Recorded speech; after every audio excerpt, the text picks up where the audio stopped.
Hi, everybody, and welcome to our next Excel video for statistics.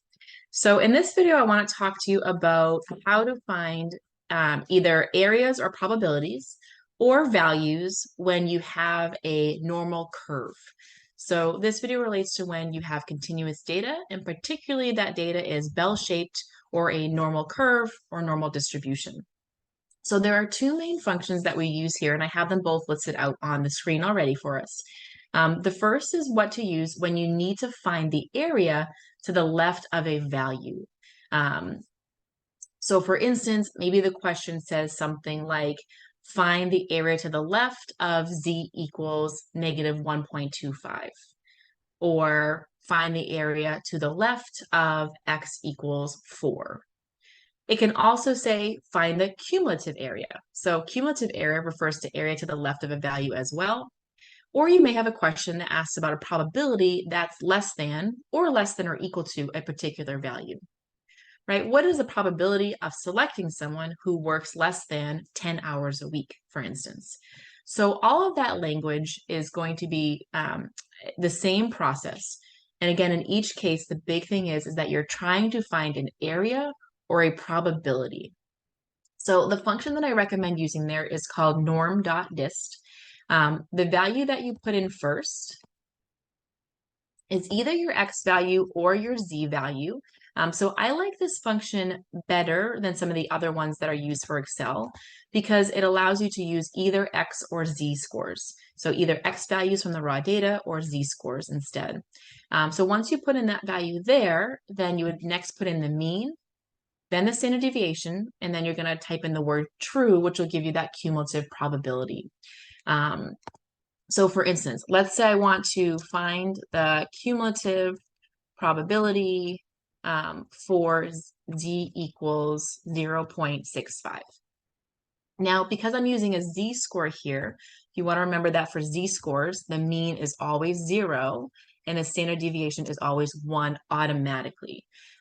So that would be my basic setup here. So I could start with equals. I'm going to type norm, click dist, and then my first value, it says x here, but it could be x or z, is going to be 0.65. The mean for this example is 0. The standard deviation is 1. And then I can either double click the word true or I could type it in, it doesn't matter. And then I can hit enter, and that is the cumulative area or cumulative probability.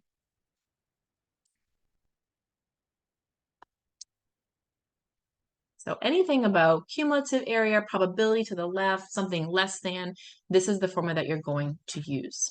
And again, it works for x values as well. You would just type in the mean and the standard deviation that you're given.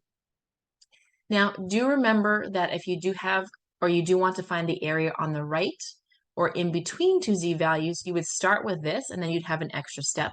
So if the area you are trying to find is on the right of a particular value, then once you have this information, you would do 1 minus whatever that output was that you just got from over here. And if you're looking for the area in between two values, you would basically find those first and then subtract them. So find those and then subtract.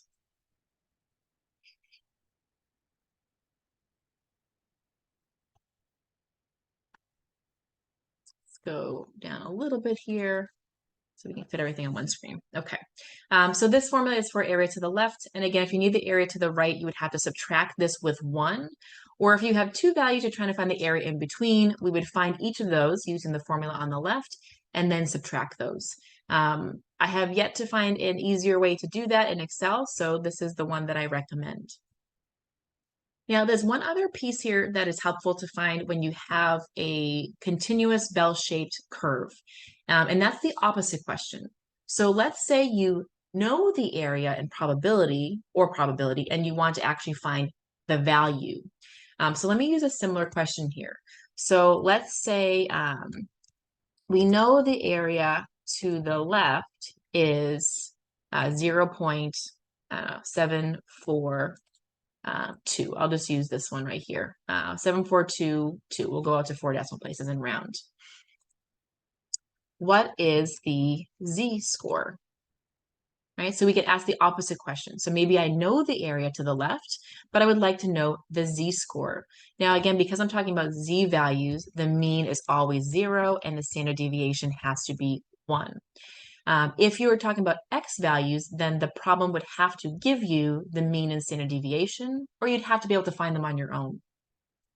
So let's try this one out. This one is called norm INV, which stands for inverse. In math, inverses are opposites. So it's basically the opposite direction here. So I would give it the probability, and it's always a probability on the left. So the probability or area to the left. So here, 0.7422. The mean is 0. My standard deviation is 1.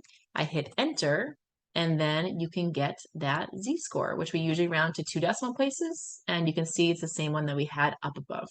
So it's just the opposite process. Big thing to remember is when to use which. So in the first case, your question is about the area or the probability. Whereas in the second case, you know that, and you're trying to work backwards and find the value, either the z-score or the x value. And those are the two formulas you're going to use.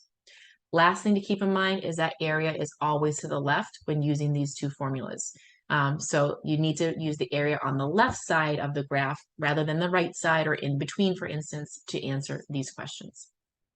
So I hope this video helped you with how to use Excel with normal curves. And of course, if you have questions, never hesitate to ask.